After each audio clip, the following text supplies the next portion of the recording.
L'explication de Dieu de l'univers est un homme. Si nous désirons connaître la signification de l'univers, nous devons regarder un homme.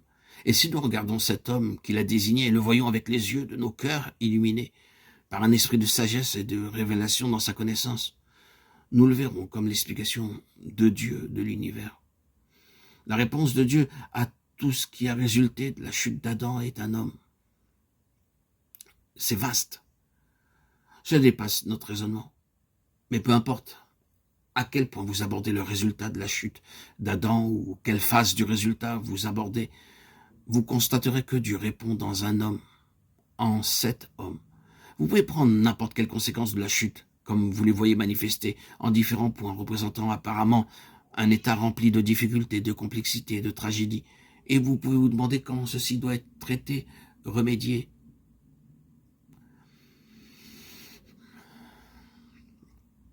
La réponse de Dieu est un homme, et c'est cet homme qui l'a désigné.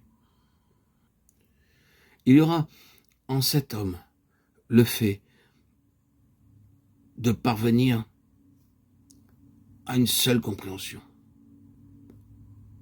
Nous avons en Christ les arts de tout ceci. Il y a une telle mésintelligence spirituelle, et peu importe que l'on puisse oui ou non se comprendre l'un l'autre dans notre langage humain, nous pouvons tous comprendre la même chose par le Saint-Esprit et parler un langage intérieur. Il y a une unité de compréhension et la pleine assurance d'une compréhension en Christ. La proclamation de Dieu aux hommes concernant leur salut, leur satisfaction, leur plénitude est un homme. L'objectif de Dieu dans toutes ses relations avec les siens est un homme. L'objectif de toutes les relations étranges et mystérieuses du Seigneur et de toutes ses relations douloureuses avec les siens est un homme. Et il est entièrement gouverné par sa vision de cet homme dans tout ce qu'il fait avec nous. Rien dans toutes ces relations n'est quelque chose en soi, mais tout est lié. Il a constamment son regard sur un homme, et en ce qui nous concerne, il agit avec cet homme en vue. Aucune de nos expériences sous la main de Dieu n'est en elle-même un incident. Elle ne survient pas dans notre vie à cause de ceci ou de cela ou de quelque chose d'autre qui serait séparé. Si nous nous comportons mal, Dieu ne nous corrige pas pour ceci ou pour cela comme une chose en elle-même.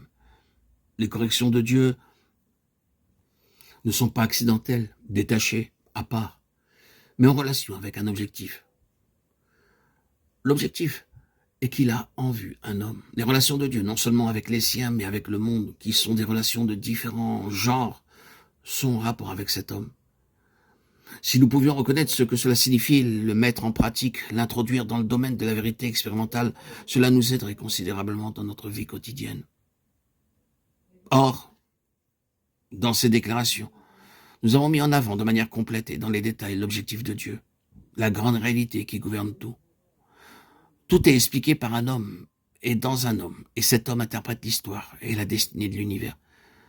Cela pouvait être présenté en d'autres manières et beaucoup plus de choses tirées de la parole de Dieu pouvaient être citées pour montrer combien il en est ainsi